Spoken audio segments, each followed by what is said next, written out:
Why is it that when everything goes quiet, something inside you starts to feel unsettled? Picture a simple scene. The noise of the day has faded. Your phone is out of reach. The TV is off. The house is finally still. No notifications, no voices, nothing pulling at your attention. For a few seconds, it might even feel like relief. But then something shifts. Your body relaxes, yet your mind starts to move. Thoughts show up uninvited. Sensations surface. A subtle restlessness, hard to explain, begins to take up space. Many people believe silence automatically brings peace, but the truth is, for most people, silence doesn't bring immediate rest. It brings confrontation. When the world goes quiet, it's not that everything becomes empty. On the contrary, something becomes very present. Yourself. Silence is not the absence of sound, it's the absence of distraction, and that's exactly what makes it uncomfortable. As long as there's noise, stimulation, conversation, music, videos, the mind stays occupied. There's always something to react to, something to respond to. But when everything quiets down, there's nowhere left to run. What was being muted starts to speak. That's probably why so many people avoid being alone in silence. Not because they hate calm, but because silence reveals. It brings up thoughts that were being ignored, emotions pushed under the rug, questions left unanswered for far too long. Silence doesn't create these things. It simply brings them to the surface. This has been deeply understood for a long time. Jesus, for example, before making his most important decisions, would withdraw. He sought silence. Not to escape the world, but to align himself internally. Before choosing the disciples, before facing decisive moments, he stepped away from the noise, the crowds, the external voices. Silence was where he found strength. That shows us something important. If even he sought silence, maybe the discomfort we feel isn't a sign that something is wrong. Maybe it's a sign that something wants to be seen. Modern life has taught us to fill every empty space. Any second of waiting becomes a chance to grab the phone. Any moment of quiet turns into an excuse to put on background noise. Silence has started to feel almost like an enemy. But what if it isn't? What if silence is a presence, not an absence? What if it's an invitation to look inward with more honesty? When everything goes quiet, it's not God who pulls away. Very often, it's the opposite. It's in that space that something begins to reveal itself with clarity and truth. In this video, you're going to understand why silence feels so uncomfortable, what it actually awakens inside you, and what God may be trying to show you when everything around you finally grows still. And if this topic already resonates with you, subscribe to the channel now. This isn't a conversation meant to be rushed. It may stay with you for a long time. The human mind was not trained for silence. At least, not the way we live today. From the moment we wake up until we fall asleep, we're exposed to constant stimulation. Sounds, images, messages, tasks, demands. The brain adapts to this and starts operating like a rapid response machine. Something happens, you react. Something calls, you answer. Something appears, you consume. Over time, this dynamic creates dependency. The brain starts seeking stimulation not because it needs it, but because it's used to it. Noise becomes the default state, and when that noise stops, something feels off. Not because silence is bad, but because it breaks a pattern that's been repeated for years.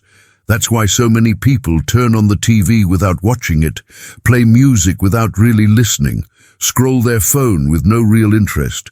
It's not entertainment, it's anesthesia, a constant filling of space to avoid what silence opens up inside. When the noise stops, thoughts find their voice. That old worry you kept pushing aside shows up.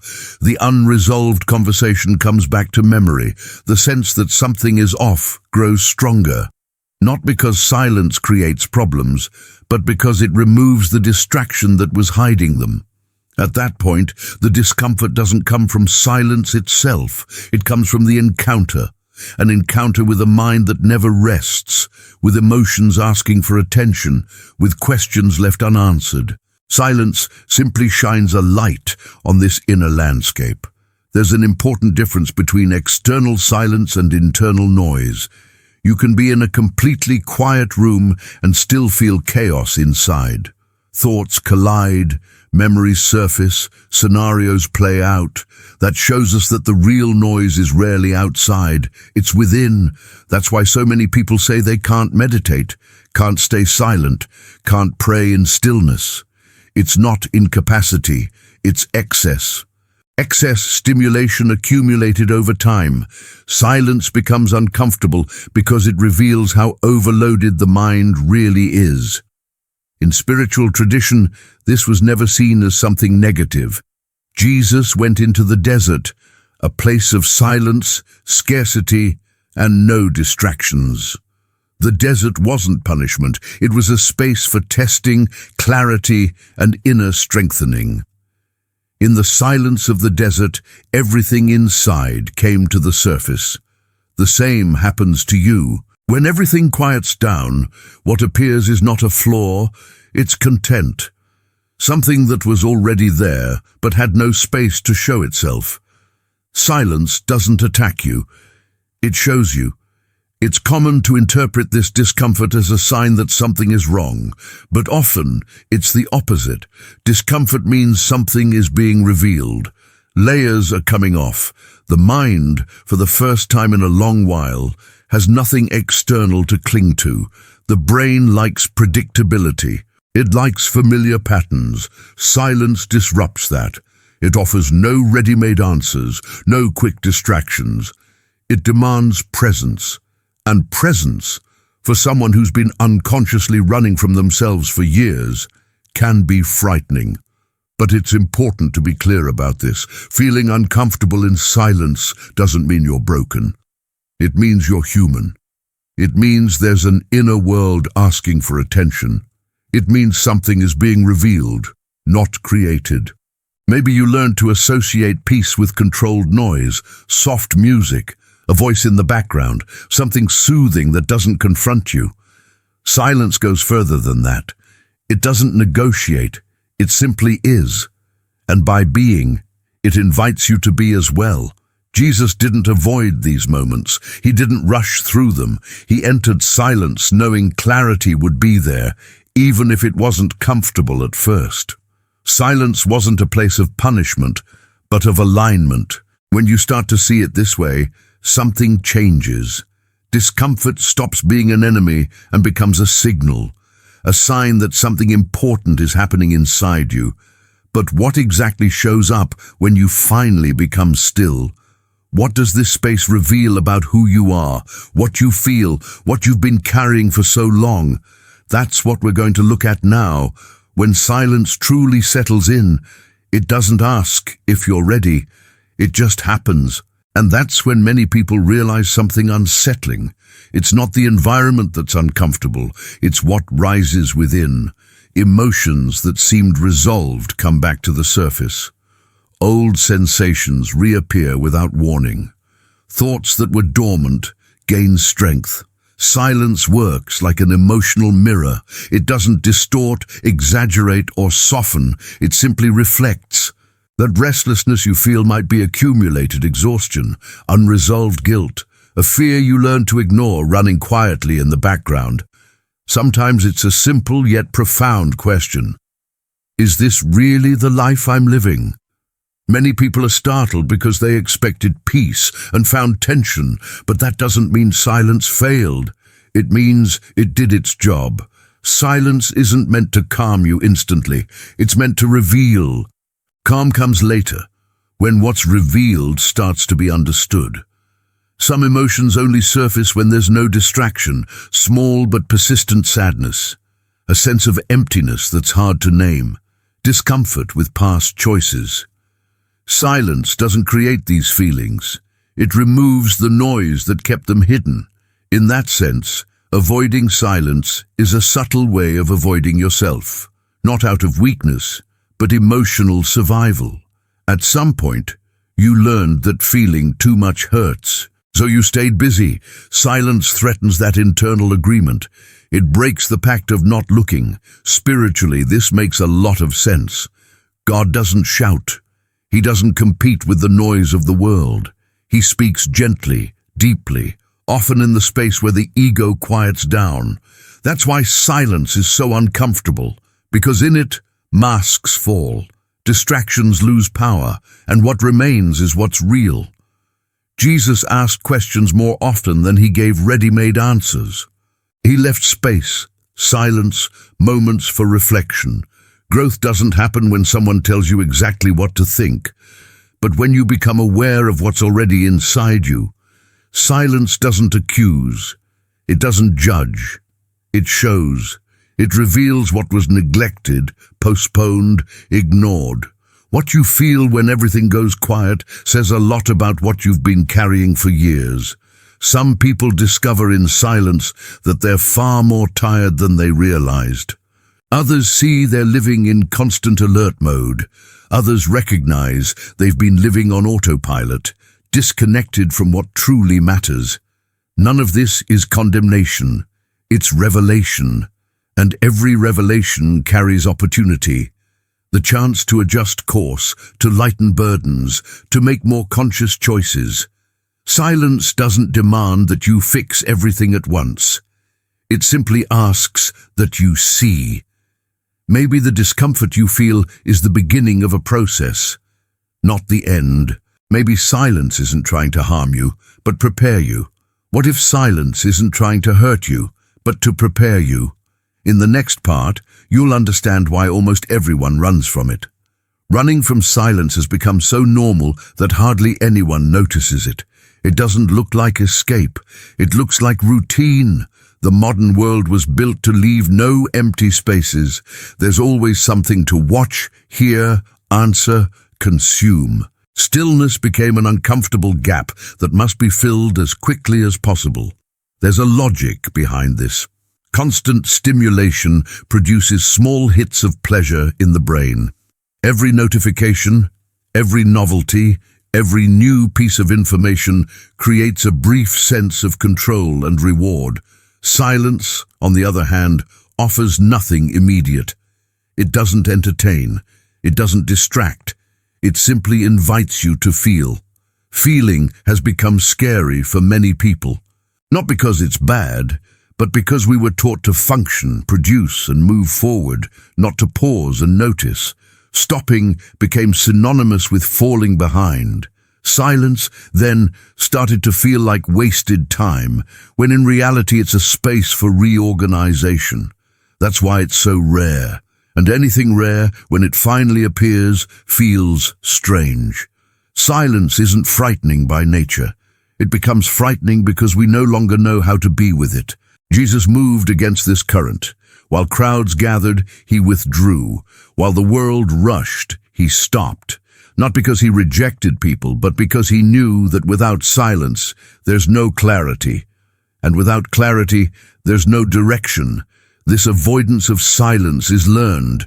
Young children can sit quietly for short periods without discomfort. They observe, feel, notice.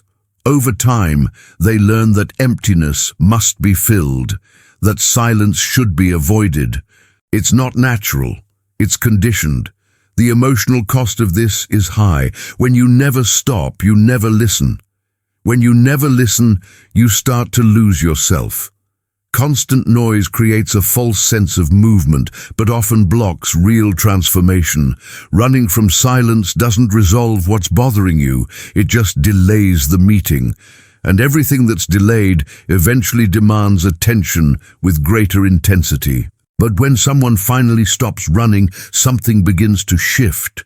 Even if it's uncomfortable at first, something adjusts inside. A new space opens. A subtle clarity starts to form. That shift is what we're talking about next. When the noise fades, something inside you starts to reorganize, not magically or instantly, but genuinely. Silence creates space, and where there's space, there's room for change. Thoughts settle, emotions stop competing. A quiet clarity begins to emerge. Many people experience this without even realizing it. After a few minutes of silence, decisions that once felt confusing become simpler, not because the problems disappeared, but because the noise distorting perception diminished. Silence doesn't fix everything, but it organizes enough for you to see more honestly. These are ordinary people. People who started walking without headphones, who spent a few minutes a day without stimulation, who noticed that in silence something aligned within, not ecstasy, but alignment. Jesus experienced this profoundly in Gethsemane. Before surrender, there was silence. It wasn't a moment of defeat, but of decision. Silence came before courage. He didn't flee that space. He stayed until he understood what needed to be done.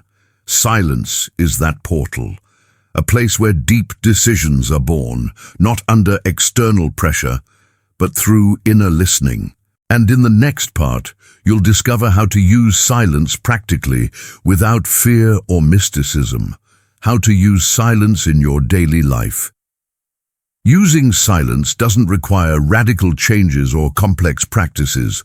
The biggest mistake is turning silence into another obligation. It doesn't work that way. Silence begins when you let go of the expectation that something extraordinary must happen. A few minutes are enough, really, just a few. It's not about quantity, but quality of presence. It can be when you wake up, before reaching for your phone, during a short walk, without headphones, simply noticing your surroundings. At night, before bed, when the day finally slows down. At first, thoughts will overflow. That's normal. The mind is used to constant reaction. The invitation here isn't to fight thoughts or force them away. It's to observe without reacting, to notice what comes and let it pass. Like listening without getting pulled into every sentence. Silence isn't emptiness. It's a more honest inner conversation. When you allow this space, you start noticing patterns, repeating thoughts, emotions, asking for attention, sensations that show up in the same moments. That's not a problem. It's information. Spiritually, silence also transforms your relationship with God. Instead of constantly speaking, you learn to listen. Before asking, you notice. Jesus taught far more through example than through excessive words. He showed that listening comes before acting. You don't have to understand everything. You don't have to solve everything. Silence doesn't demand immediate answers. It simply asks for presence. Over time, trust in that space grows. Fear diminishes. Resistance softens. When silence stops being an enemy, it becomes an ally, a place where you find yourself before getting lost again in the noise of the world. And that brings us to the close of this conversation. At the beginning, I asked you a simple but deep question. Why is it that when everything goes quiet, something inside you starts to feel unsettled? Now, after walking this path together, that question may sound different. Silence may no longer feel like just discomfort, but a signal. Silence didn't show up to confront you out of cruelty. It appears because there's something within you that needs attention. What you call discomfort may not be weakness. It may be sensitivity, awareness awakening, the start of an internal realignment that's been postponed for a long time. We live in a world that teaches us to run from feeling, from stopping, from listening. But silence remains there, waiting, not as a threat, but as an invitation to know yourself better, to realign, to see what truly matters when everything else turns down the volume. Jesus still speaks in silence, not with force, not with noise, not with urgency. He speaks gently to those who choose to stay, to those who don't immediately get up when discomfort appears, to those who understand that not every answer comes in words. Maybe the silence you avoid is exactly the space where clarity, strength, and direction begin to form. Maybe what you call restlessness is actually a calling, a call to slow down, Listen and reconnect with what's been left behind. What if the silence you avoid is exactly where your answer is waiting? If this video spoke to you, subscribe to the channel. Share it with someone who needs to hear this right now. And comment honestly below, does silence bring you peace or restlessness?